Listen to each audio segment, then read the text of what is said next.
Breaking చూస్తున్నాం. BRS ఎమ్మెల్యేల చేరికపై రేవంత్ రెడ్డి కీలక వ్యాఖ్యలు చేశారు. ఈ సాయంత్రానికి కేసీఆర్ ఎమ్మెల్యేల లెక్క వేసుకోమన్నారు రేవంత్.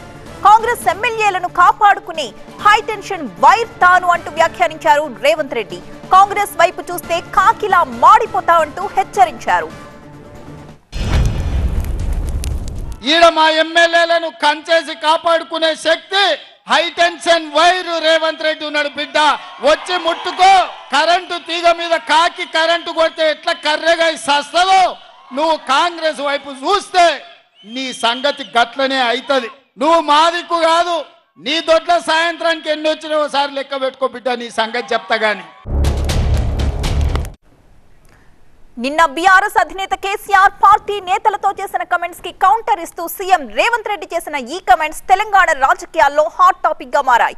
బీఆర్ఎస్ ఎమ్మెల్యేల చేరికల అంశాన్ని ప్రస్తావిస్తూ సాయంత్రానికి ఎందరు మిగులుతారో లెక్క పెట్టుకో అని కేసీఆర్ కి కౌంటర్ ఇచ్చారు రేవంత్. నీ దొడ్ల సాయంత్రానికి ఎన్ని వచ్చినా ఒకసారి లెక్క పెట్టుకో బిడ్డ, నీ సంగతి చెప్తా గాని. నీ దొడ్ల సాయంత్రానికి ఎన్ని వచ్చినా ఒకసారి లెక్క పెట్టుకో బిడ్డ, నీ సంగతి చెప్తా గాని. నీ దొడ్ల సాయంత్రానికి ఎన్ని వచ్చినా ఒకసారి లెక్క పెట్టుకో బిడ్డ, నీ.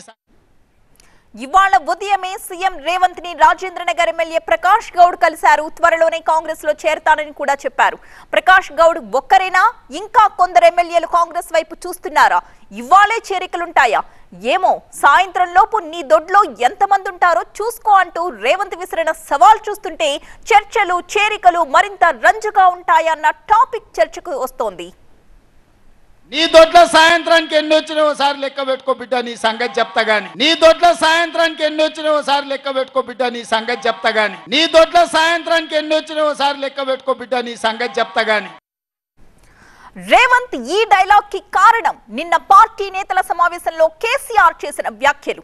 20 మంది ఎమ్మెల్యేలు తనతో టచ్ లో ఉన్నారని, తానే వారిని ఆపుతున్నట్టుగా చెప్పారు కేసీఆర్. ఆ మాటల్ని ఉద్దేశిస్తూ రేవంత్ ఇచ్చి పూర్తి కౌంటర్ ఇంకొకసారి చూద్దాం. నిన్న మన కేటీఆర్ అంటున్నాడు, మా కారు కొంచెం ఖరాబ్ అయింది, గ్యారేజ్కి పోయిందని. అరే పిల్లగా, నీ కారు ఖరాబు కాలే, నీ కారు ఇంజను అనుము చెడ్డది, ఇంకా మళ్ళా రాదు. తూకానికి అమ్ముడే, తూకం పెట్టి అమ్ముడే. వర్క్ షాప్ నుంచి మళ్ళా ఇంటికి రాదు. ఇనుప సామాన్లోనికి తూకం పెట్టి అమ్ముడే నీ కారు. నీ అయ్యనడుగు కావాలంటే ఇంటికి పోయి. నీ కారే కాదు, నీ అయ్య ఆరోగ్యం కూడా అనుంచెడ్డది. ఎందుకంటే 7 తారీఖు నాడు ప్రమాణ స్వీకారం ఉంటే ఆయననే నీ అయ్య బోర్ల పడ్డాడు, బొక్కలు ఇరిగిన ఇయ్యాలటికి నడవలేకపోతుంది. మొన్న జరిగిన ఎన్నికల్లో ప్రజలు కారును బండకేసి కొట్టిండ్రు, 100 మీటర్ల గోతి తీసి పాతి పెట్టిర్రు. ఇంకా కూడా ఆయన పొంకనాలు కొడుతున్నాడు. నిన్నటికి నిన్న మాట్లాడుతుండు ఈ పొంకనాలు. ఆయన ఏం మాట్లాడిండు? ఆయన పిట్టల ద్వారా నాతో 20 మంది ఎమ్మెల్యేలు టచ్లో ఉండ్రు, సిట్కే కొడుతూ వస్తారని. సిట్కే కాదు, మిద్దెకి డప్పు కొట్టు బిడ్డ. నీ దగ్గర ఉన్నోళ్ళు కూడా ఎవడన్నా ఉంటాడేమో చూద్దాం. గతంలో లాగా కాంగ్రెస్ ఎమ్మెల్యేలు గొర్రెల మంద తొడేళ్లలాకొచ్చి తేప కొట్టి కొట్టుకపోదాం అనుకుంటున్నాం బిడ్డ. ఈడ కాపలా ఉన్నది రేవంత్ రెడ్డి, నువ్వు ప్రయత్నం చేసి చూడు.